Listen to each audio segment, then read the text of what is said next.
बिहार में एक बड़ा सियासी उलटफेर हुआ। क्या इसका असर देश भर पर होगा? क्या यह प्रयोग पूरे देश में चल पाएगा?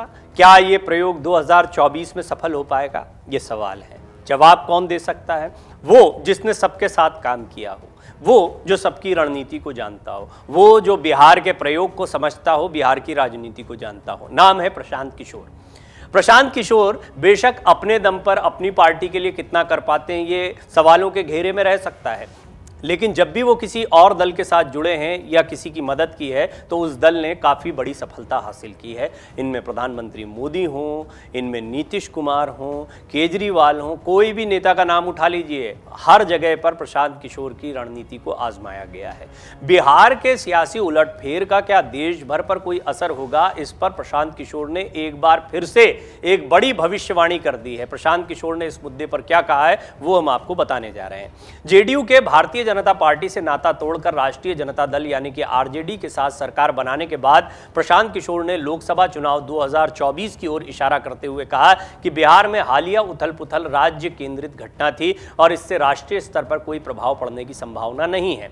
अब देखना यह होगा कि प्रशांत किशोर का यह दावा कितना सच साबित होता है। यानी कुल मिलाकर प्रशांत किशोर ये कह रहे हैं कि महागठबंधन का प्रयोग बिहार में जो दिखाई देता है वो दिखाई देता है, केंद्र की राजनीति से इसका कोई लेना देना नहीं है या केंद्र की राजनीति पर इसका कोई असर नहीं होगा। हालांकि नीतीश कुमार इसी प्रयोग को बड़े पैमाने पर करना चाहते हैं। प्रशांत किशोर ने यह भी दावा किया कि मुख्यमंत्री नीतीश कुमार का नया बागी रुख राजनीतिक अस्थिरता का प्रतीक है, जिसका सामना बिहार नरेंद्र मोदी के नेतृत्व में नई भाजपा के उदय के बाद से कर रहा है। प्रशांत किशोर ने चुटकी लेते हुए कहा, हम केवल एक बात निश्चित रूप से कह सकते हैं कि कुछ भी हो, नीतीश कुमार सत्ता पर काबिज रहेंगे जैसे कि वो इतने सालों से करते आ रहे हैं। सवाल ये भी है कि साल 2024 के बाद में 2025 का विधानसभा चुनाव भी है और इसमें क्या बदलाव होगा। प्रशांत किशोर ने इस पर भी भविष्यवाणी की है। उन्होंने कहा, मैं लिखित रूप से बता सकता हूं कि बिहार में साल 2025 में होने वाले अगले विधानसभा चुनाव में एक और बदलाव देखने को मिलेगा। हमें नहीं पता कि कौन सी पार्टी या नेता किस तरफ से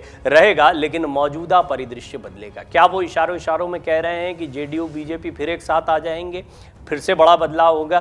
ये बात तो तमाम राजनीतिक विश्लेषक मानते हैं कि आरजेडी के साथ चुनाव में उतरना ये जनता दल यूनाइटेड की भारी भूल हो सकती है, क्योंकि इन दोनों के सीटों का समीकरण हो, इन दोनों की सोच हो, करप्शन को लेकर जो कुछ बातें अभी तक नीतीश कुमार ने कही हैं वो हों, और करप्शन के जो आरोप लालू प्रसाद और उनके परिवार पर लगे हों वो हों। इन सबको अगर सामने रखा जाए तो एक बात बहुत स्पष्ट है कि जेडीयू का आरजेडी के साथ में समीकरण चलते रहना बड़ी टेढ़ी खीर है।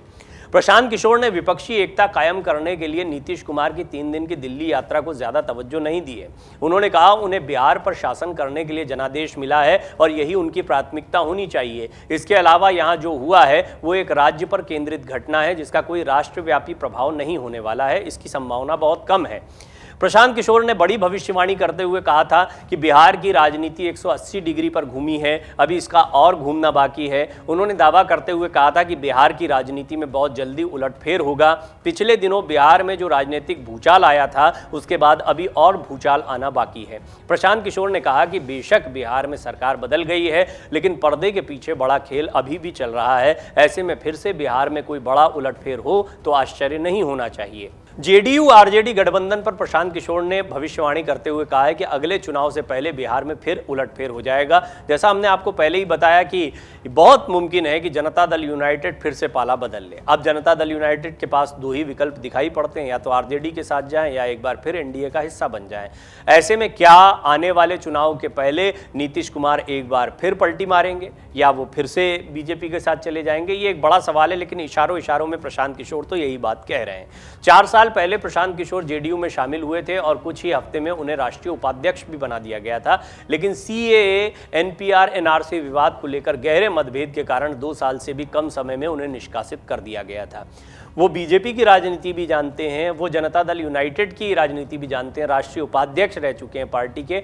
वो किसी बड़े राजनीतिक दल के साथ जुड़कर राजनीति करना चाहते हैं। उन्हें लगता है कि उनके राजनीतिक अनुभव का काफ़ी इस्तेमाल हो सकता है अगर वो एक्टिव पॉलिटिक्स में आते हैं, सिर्फ कंसल्टेंट के तौर पर किसी के साथ नहीं जुड़ते हैं। कांग्रेस के साथ उनकी नज़दीकियां हाल में या कांग्रेस में किसी बड़े पद पर बैठने की जो बातें चल रही थी, वो इसी की एक बानगी थी कि प्रशांत किशोर किस तरीके से अपने लिए प्रयास कर रहे हैं। बात बन नहीं पाई थी, लिहाजा ना कांग्रेस को कुछ फ़ायदा हुआ, ना प्रशांत किशोर को फ़ायदा हुआ।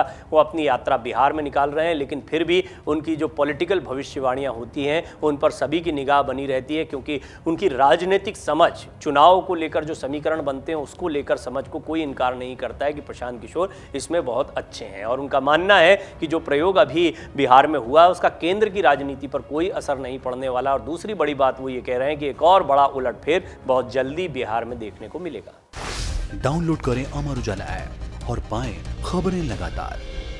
अगर आप ये वीडियो YouTube पर देख रहे हैं तो हमारे चैनल को सब्सक्राइब करें और बेल आइकन को दबाना ना भूलें। अगर आप Facebook पर ये वीडियो देख रहे हैं तो हमारे पेज को लाइक करें।